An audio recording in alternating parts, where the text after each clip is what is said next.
A guy that's wearing so much designer, so much bright labels. You're going home. It's like empty. You need therapy, babe. And I can see that from what you're wearing. Hello everyone, welcome to another episode of That Would Bang podcast. My name is Patricia. And my name is Adessy.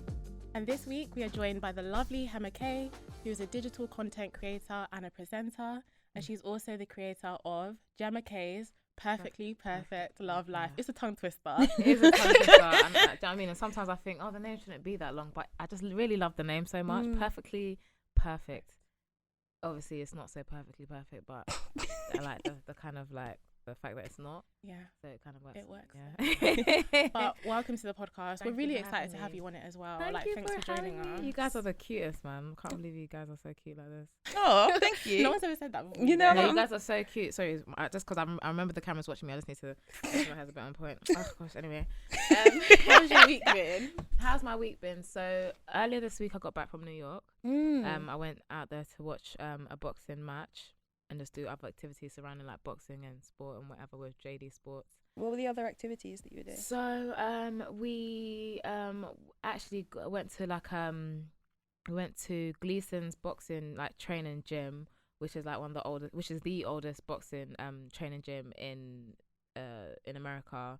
We went there. We had a little session with actual professional boxers. So I didn't know I was coming there to work like that. I thought I was just coming there to kind of look cool and have fun. Yeah. But the woman was proper on us. She was like, okay, like backs up against the ring, and then we like, okay, now move, and we have to kind of do all these laps. And she's like, okay, now drop down and give me 20. I said, babes, I am here to look cute. I didn't do press ups. But no, it was really fun. Even just kind of being a bit worse like that. Like, yeah, it was really nice. So we did that, just what else did we do? I just did a little bit of sightseeing, went to buy some hair products that you can't get in this country. Smart. What else? Just going to different like clubs or bars or stuff like that. It's all part of the kind of schedule. So yeah, it was really nice. How long were you out there for? I was there for like 4 days. So just a quick one, like a long weekend. Yeah.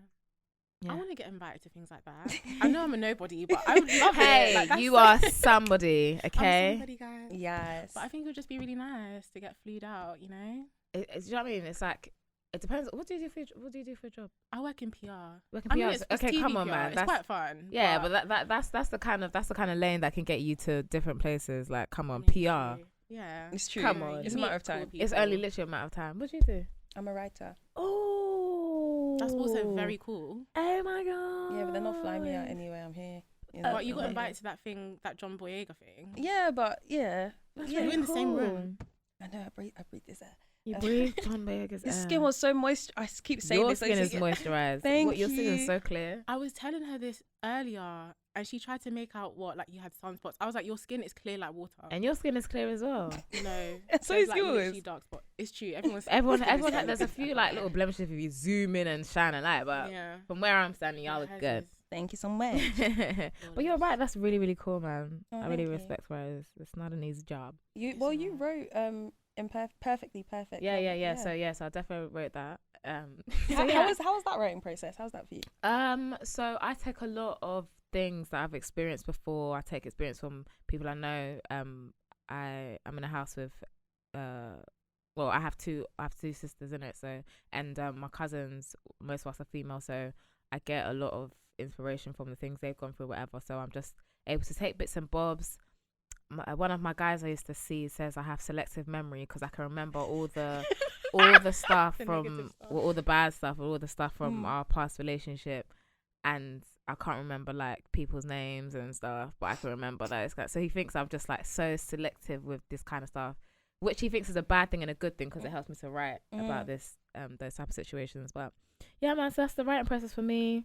In terms of like, because even for my skits I would write like if I'm writing like a script between different characters, obviously because I might play different characters at one time, so then it just takes someone who's comfortable with being a bit silly sometimes. And I've noticed that a lot of us don't like to look silly. Oh my gosh, me no. I hear it. But you have to be, I kind of learned this from Beyonce actually, because Beyonce, when she was in one of her documentaries, when she was training for a show coming up, she didn't know the dance moves, and while she was trying to learn them, she looked like a bit clueless. But then when she practices, she gets it. It's like she was born to do it. So when I'm in my room and I'm talking to myself, pretending to be different characters, if someone wants to walk in my room, they'll think I was tapped. But when it all comes together, like if you think about it, sometimes you're playing a character by yourself. I'm literally talking to myself and doing different reactions and trying to cry and this all by myself in my room. If anyone was to see me, it'd look crazy. But when it all comes together, it looks really great. So I encourage people to not be afraid to feel a bit weird, because people really think that people are watching them all the time. Even when they're alone, they're conscious of like, oh my God, how do I look right now? And that's really, really bad. I hear it. It's really not nice to not be able to just be yourself, like even when you're alone. So yeah, I don't know how we got here, but yeah, that's the writing process for me. Wow. But then like, because Gemma's character is so... He's quite an interesting person. Yeah. Was that based on like real experiences, or do you feel like you just wanted to create something that is quite detached?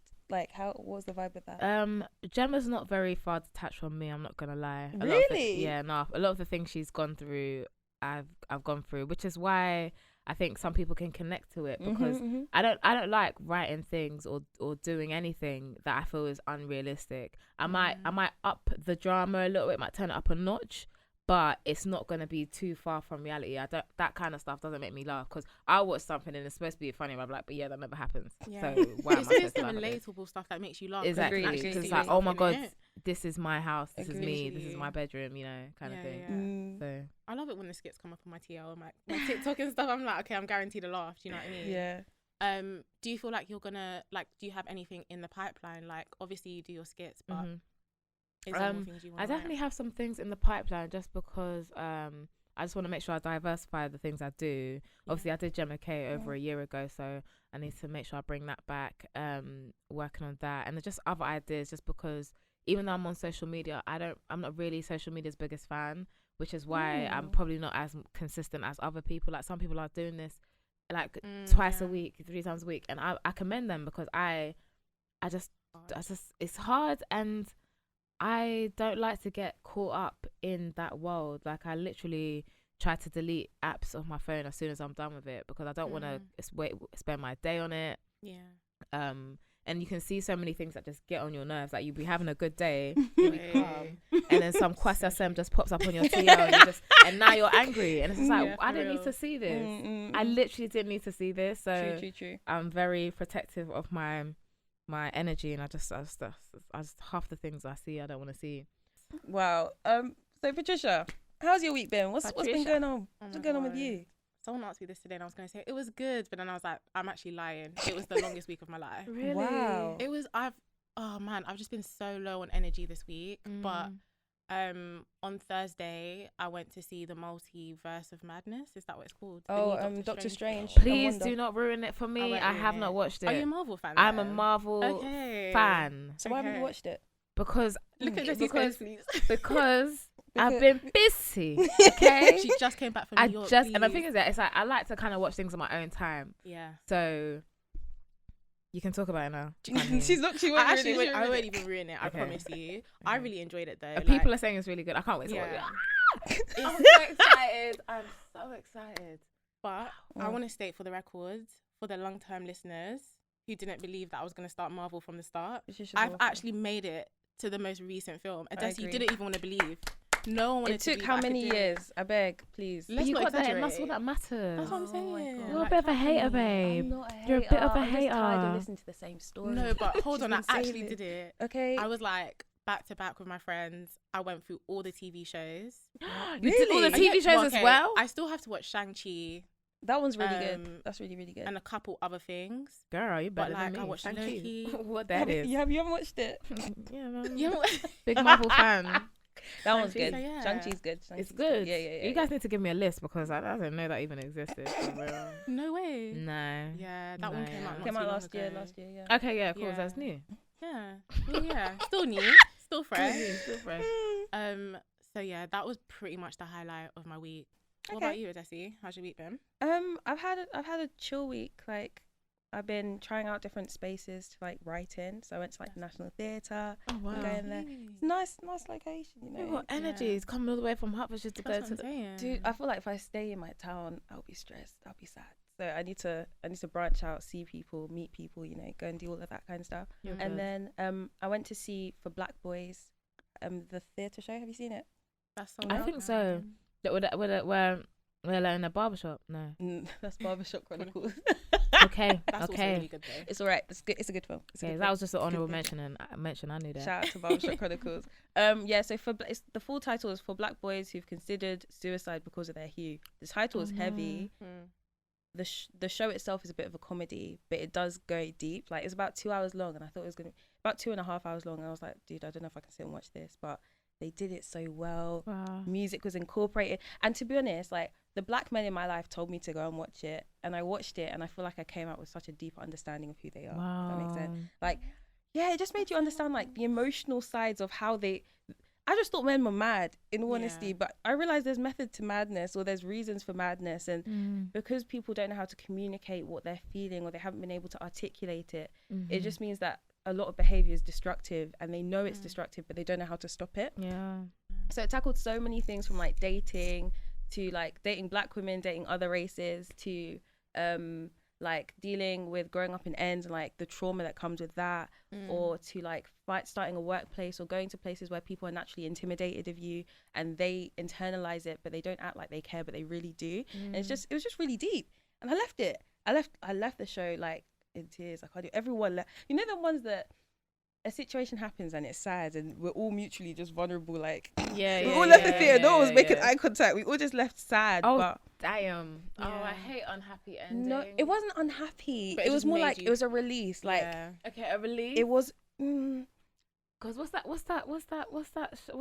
guy's name? Daniel Kaluuya. He's in some movie with some girl that.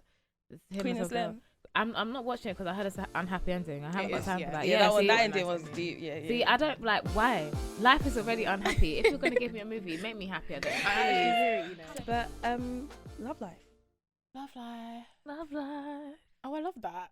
That was cute. Should we Destiny's Child it? Ooh. Okay, no, stop it, because you know, when people put me on the spot to sing, it just ruins it. Like, you know, someone your voice is shaking. Yeah, have you ever been like just caught singing off guard, and someone's like, "Oh, yeah, you got a bit of a voice," and then you try to sing again right after, and it's just like it goes somewhere else. Please, no pressure. Please, no pressure. We don't need pressure. Okay, I thought that could have been something a really beautiful transition, but well, we got a little something at least. Yeah. It's all right next time. So Love Life basically is a show that follows the journey of a key individual as they tackle love in their 20s and early 30s until they find the person that becomes their forever person. It follows their highs and lows and all of the wahala that comes in between. So initially, wait, before I even start my opinion, Patricia, what are your thoughts? What are your thoughts on the show? Why did you draw for me immediately? Yeah. Well, to be fair, I really, really like Love Life, to be honest. And the thing is, it's like, I don't naturally go for shows that like have love in the title. I don't really watch rom-coms at all. Oh, yeah, you've said this. So like all the ones that people reference, I'm like, I don't know what you're talking about. Love and Basketball. Eh? I don't know. Is this that deep that she has to watch it? Like, that's just a classic though. Exactly. Oh yeah, no, I haven't seen that. So that's a bit awkward. A little bit. So I don't usually like draw for rom-coms, but this one for some reason really gets me, and I think it does focus on love, but I feel like because it incorporates so many other things about just life and like understanding who you are as a person, I'm just like, I really like vibe with this. So yeah, I like Love Life. I think it's a good show. What did you think about it? Initially when I watched it, episode 1, I didn't watch past episode 1 at the beginning because I was just like, she's just doing too much. I just felt like her character was she was just reminded me of like secondary school me rather than like 20s me, if that makes sense. I just felt like she was doing too much. I was like, I don't know if I could watch this over 10 episodes of just, you know, when a character is just too intense, if that makes sense. But she calmed down, and as she grew up, I started to really appreciate who she was. I think I like the show because it gives hope to know that things are going to be better in the future. There's a lot of pain behind that.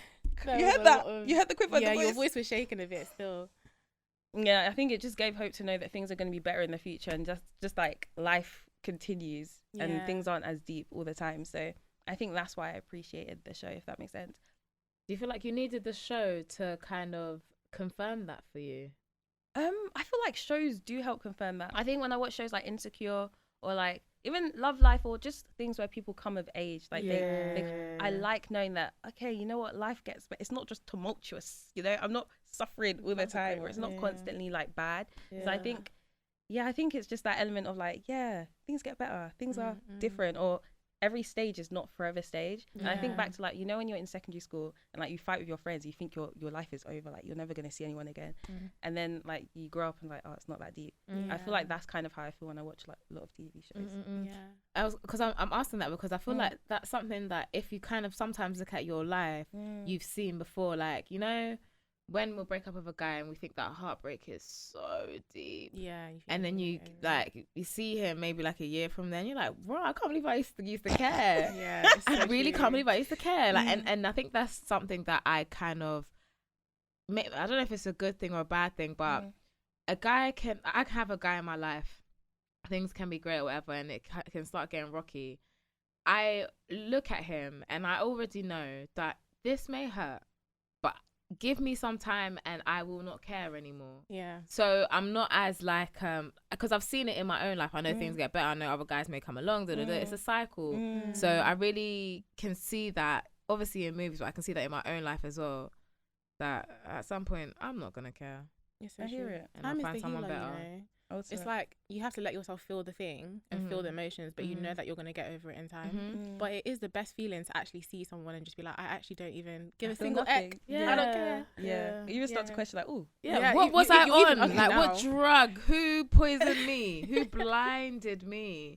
I was with you. That's why sometimes certain man I have to keep it a secret, because I know in the future I'm gonna regret this. Keep it low key. Let's keep it low key, babe.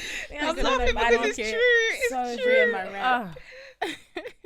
But then I was in conversation with I can't remember, I was talking to you recently, but I was just thinking, I feel like it's a UK thing. I think it's more of like UK culture rather than. Do you not think so? No, I feel like you're gonna talk about St. Lucia. Oh gosh, I went there. I knew I was it. This lad has humbled me in so many ways. I feel like when I go abroad, or if I go to America, or if I go to an island or something, people appreciate me. These are different. People are honest. They're vocal with how they feel. Whereas in the UK, I feel like there's so many barriers and so much like pride that's like, oh, I can't say this because we don't, like. There's so many unspoken rules. That nothing happens, or like things are just in limbo consistently because that's how it's meant to be. But why? And that's so weird because I'm such a forthcoming person. Like I'm so free with like compliments and just like, well, I said that I didn't say how I feel, but like in positive things, I'm very like, you look amazing, you look this, you look that. So it's really weird that like other people just don't, like, it's not reciprocated all the time, especially like with men. Like, why are they so stingy with compliments? Like, what is that about? I hear what you're saying in the UK, even like with, you know, not wanting to seem like a beg or not wanting to kind of look like a dickhead, like those kind of vibes, like, am I a dickhead? Like, it's killing our people, man. I think about it because that's when I think even at the end of Love Life, Darby, God, sorry, Darby, I apologize. Darby, she found a guy and he wasn't from where she's American. He was from the UK, but he's a UK American. He's different, if that makes sense. So she found someone that's from abroad. So it makes me think, is international 90-day fiance the way forward? You know what? Our soulmates might actually just not be in this country. Exactly. Like, they actually just might be overseas. Because our dating pool is so small. We're just in this small London, which obviously already feels like long distance if you're going from one side to the other. But you know what? I'm open to finding my love in another country. Who knows? Would you do it on 90-day fiance? Would you do it green card? That one, I don't know. It depends who's... Yeah, you would. But when you say 90-day fiance, like, I have negative connotations of that show. Because it's just like, why is it such a mismatch like relationship? But if, like, for example, have you guys seen Tony Tone on Twitter? Like, she's met someone who lives in the US, and when you see like her content, like, she's so happy and you can tell that she's thrown herself into it. I'm just like, that could be us. I think you just have to kind of know yourself to, obviously you never know until you're out there and you meet people. Like, it's always good to be out here, but then you also have to kind of know what is valuable to you, what kind of what things you enjoy in your relationships, all that kind of stuff. Because although I don't mind having a man who's not from this country, I'm open to dating you know, wherever. I do really, really love the similarities that I have with some of my guys from the That's UK. true. Like we grew up on the same type of music. I grew up in that whole Channel U era. So do you guys know what Channel U is? Okay, cool. Do you know what Channel U is? Yeah. Okay, cool. Why did you question that? Just because I don't know how old you guys are. I'm 24. I'm 25. Okay, cool. Well, How do you? I don't do age. Oh. I don't do age. Sorry. I'm so dead. But, Okay, continue. But yeah, so I grew up listening to that kind of music. So when we both had that, it's just like it's like falling in love with your best friend, because you just have the similarities. We listen to the same freestyles. When we were growing up watching TV, we grew up on the same things. It's like, so it's not even just like a matter of where he's from. It's also about the time he grew up in. Those things are important to me, because I have that, because I have a lot of male friends in it. So with my male friends, we have that. And so to marry a man who doesn't kind of have these similarities I have with my guys that we love so much, it would be a shame. Obviously, it's not like I'm not ruling it out, but I'm just saying I love that side of my male relationships. Even with my girls, like I love the fact that we grew up with the same stuff. It's what makes us. It makes the jokes connect. I mean, it's, you know. So if he's so, like, even when I've dated guys who's older than me, and the jokes they're referencing are from a thing I've never watched. That's one thing I'm not doing. It's just like, okay, so I didn't watch Martin. I don't know what that is. Sounds great, but you know, I was watching My Wife and Kids, babe. But sorry. I think I really appreciated how Darby grew over time, and how she found out more about who she was and like what she liked and what she didn't like. Because I think when you're younger, you kind of tolerate everything because you think, oh, this is nice, this is cute. Have you guys found that as you've gotten older, that you've had a more clearer view of like who you are and what you like and what you don't like? Patricia, I'll let you go first. Yeah. Yes. Yes. One thing I don't like about the whole getting older thing, and like and with a guy, it's just like that whole pressure, like, oh, now he has to be exactly husband material. Because sometimes I'll date a guy who I know I wouldn't marry you, but we're having some fun and it's nice and it's cool and we're not gonna last, but that's okay. But like, as you get older, you can't even play around like that as much. But I still play. But yeah, what have I learned that I like in a man over time? I think one thing that I've really, really come to learn is friendship first is so fantastic. And I know like it's something that people really say like here and there, and half of us can't imagine ourselves being with someone that we're already friends with. I think like, I would never. But get some buff friends. Joking. But I'm just saying, like, well, yeah, I'm joking. Some people do have really paying friends. My male friends are delicious. But drop hats. I'm keeping them as backup in case I don't marry. No, I actually have backup. I hope they're hearing well. I have backup husbands. I love a guy that can dress well. I don't think many men can dress. So not many men can dress. But guys, this whole dressing well, do you feel like it's a deal breaker? Don't you just think this is like, I can work on this? Like, babe, let's go Zara. No, man. If it's like one rogue fit, it's like, you threw me off, but we go again. If you're coming consistently with like just poor outfits, I don't know what to do, because you're just going to be embarrassing me. Like, you can elevate that one is like, babe, let's go Zara, let's go and do this. It doesn't, you know. If you don't dress well, it's a reflection of deeper issues here. like because your dress sense says something. Like, I remember one time I dated one guy and he was wearing flared dungarees with Vans, so I already know you're not my type. You already know that she's not dropping well with the flare. It's just like okay, you're not my type. Why am I here? And it's not because of what you're wearing. It's because of what you're wearing and what it reflects about you. Do you respect yourself? It's even if you respect yourself, it's just like me and you we don't listen to the same music. We don't laugh at the same things. I can see it from your outfit. You're too quirky for me. You know what I mean? For me, like, my irrational ick is white, like, irrational jeans ick, or like white trousers. As in why? I see you, like, if it's an all white party, okay, and we're all in white, do you know what? Cool. Do what you have to do. But if unprovoked, we're going to like eat and you're wearing white jeans, stop it. That is like and red shoes, like all red trainers. That's ick worthy. That is so wrong for them to wear, and I know the jeans are a bit tight as well. And you're wearing some shiny belt, and you think you're cool. Like you really think you're the man right and now. they try to wear the trainers with the studs on and it. the studs, and I'm like, see all of that. ugly. That's so ugly, and So he ugly. cannot be my man because one, he's a show off. What do you think you're trying to prove here? He's coming to try and You're be louder than everyone else. overcompensating. You'll do. And what's missing in your life? What's A missing guy in your that's life? wearing so much designer, so much bright labels. You're going home. It's like empty. you need therapy, babe. And I can see Hemah that gets from what it. you're wearing. Hemah So gets it. come on, man. It's Me and you, I get it. But don't you feel like some girls elevate guys? Like they bring them up to the level that they can be. They show them their potential. I hear that, but dressing is just a different type of thing. It's like the way you dress yourself is introduces who you are before you even start speaking. Do you know what I mean? Like even me, I know sometimes like a guy I've dated has told me, Hemah, like you have to stop dressing so kind of like you don't care kind of vibe. Because that's the thing. Because I don't really care about how I dress. Like I still when it's time to dress nice, I can dress nice. But more time I like the laid back thing, comfy. I wear. Yeah. I don't care if it don't match the outfit I'm wearing. Crocs. But this is like laid back but cute fit. Oh, sorry. No, don't worry. Like this is still a fit. Do you get what I mean?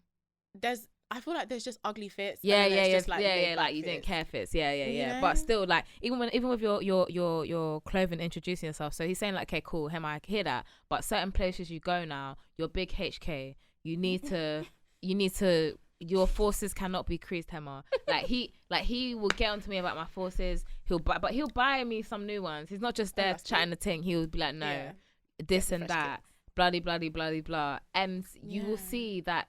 Like I was speaking to ZZ Mills about this actually as well. She was saying that like even when you wear a certain watch, you'll see different men will start coming to you because they also get attracted. Like they're the biggest. What she said, they're the biggest groupies as well. So if I step in a room dressed like this, I'm looking like laid back. I don't really care. The certain whatever.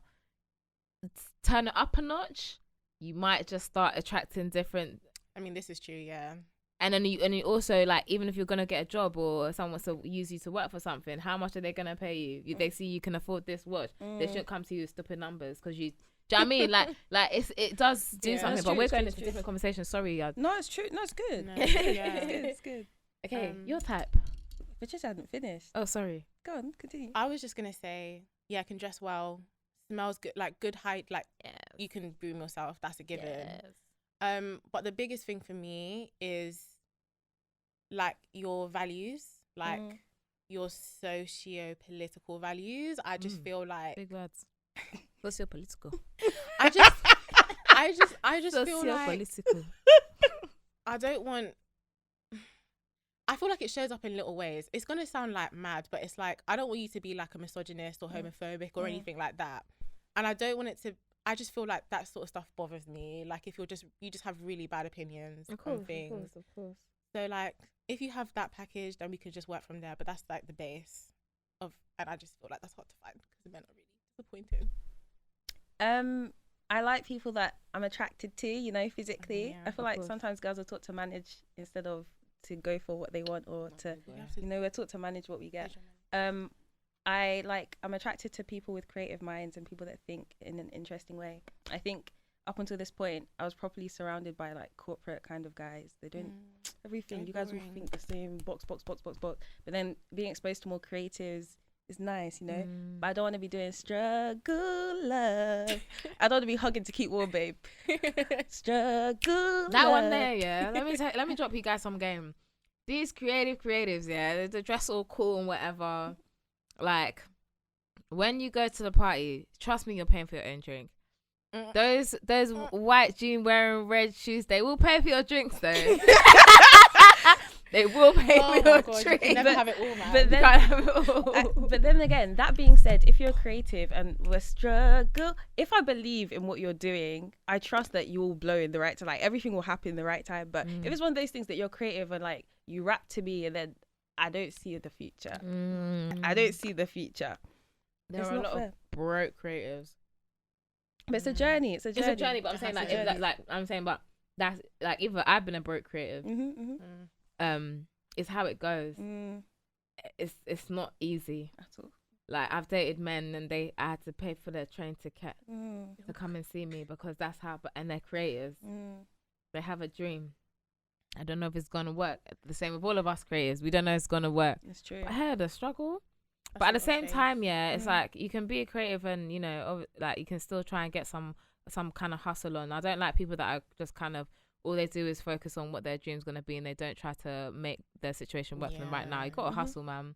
Yeah, I think just like work ethic and showing that you do, like, even if it's not there yet, but you're doing multiple things in order to get there. Like, you're not just complacent in it. I think that's very much what I'm attracted to. And just people that are humble and that they're accountable and they have friends that they listen to, and it's not everyday pride and arrogance. I hate arrogance. I hate pride.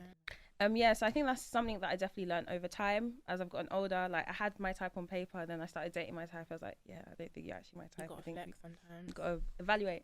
But it's cool. But I think we've done enough talking about love life, love lives. That was a nice little segue there. I think so too. Like, so let's move on to the third part of the podcast. But basically, the scene that we're focusing on is kind of like midway through the season, and Darby's husband is really like hyper focused on this case. He feels like he was like wrongfully terminated from his old job, and he basically wants to take that employer to court, and he's just so convinced that he can win it, and he's just dragging it out. There's been no success. So basically, our scenes focus on what would happen if he actually did win that lawsuit. Oh, win the lawsuit. Yeah. Okay, cool. And did prove that he was wrongfully terminated. Okay, basically. Cool. That's the scene we chose. So, what happens in your scene? You're going first, though. I don't know why you tried to just be like. Yeah, I was trying to be slick, but clearly, in my scene, he wins the case, and it makes him a successful somebody, and he forgets that she's the person that built him up to this point. Typical. She has to learn to find who she is, and perhaps she can find true love in the end. Darby finds someone to take Magnus's case, and for some strange reason, they win. Magnus is given $1 million payout. The first thing he does is take Darby on holiday to Mexico to make up for all the crap he's put her through. Then he buys a restaurant and curates a high-class venue. Darby helps with everything from decor to staffing. It's a hit. Magnus is basically a celebrity. However, Darby has a bad feeling about a waitress called Lucy who's always lingering. One day, Magnus is offered an opportunity in London and begs Darby to come with him. Not wanting to repeat her mistakes with Augie, she decides to pack her bags and come along. But tell me why Lucy has also moved to London and is living in the flat opposite. Anyway, London is lonely. Darby can't find work, whereas Magnus is gallivanting like a fox on the street. He's head to toe in designer, whereas Darby is scrimping off her savings. 1 month later, Magnus breaks up with her, saying that he needs to focus on work. But we see Lucy waiting to move in with her bags as Darby exits. It's her lowest point in life. But after a conversation with Sarah, she decides it's time to choose herself. So instead of moving back to New York like everyone expected, she decides to travel Europe. It's her last night in London, and she's set to go to Madrid the next day. She challenges herself to go to a bar alone and meets Grant, who's surprisingly doing the same. Their energy is instant. He makes her laugh, joins in her awkward dancing, and ultimately provides a safe space. One thing leads to another, and they end up sleeping together. Darby leaves for Madrid the next day, but loses the note where he wrote his phone number. 4 months later, she returns back to America with plans of starting a gallery. Shortly after her flight, she experiences intense pain and is rushed into the hospital, only to discover that she's 5 months pregnant. It's been 5 months since she slept with either Magnus or Grant. She has no idea who the father of this baby is, but I guess we'll find out on the due date.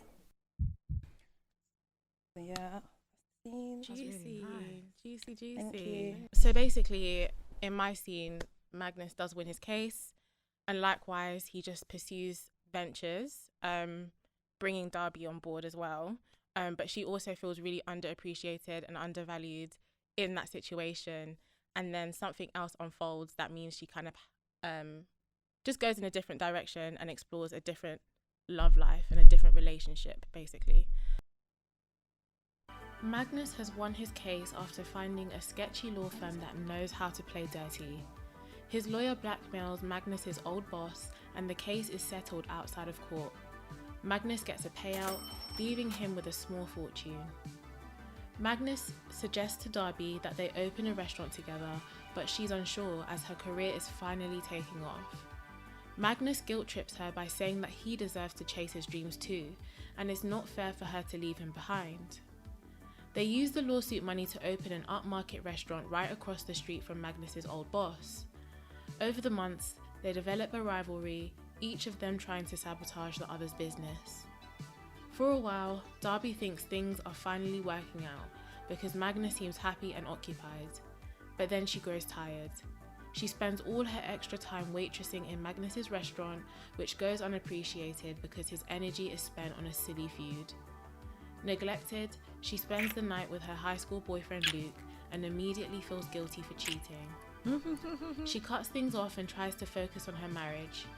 As she's delivering plates of food to a group, a wave of nausea comes over Darby and she vomits all over the plates and table.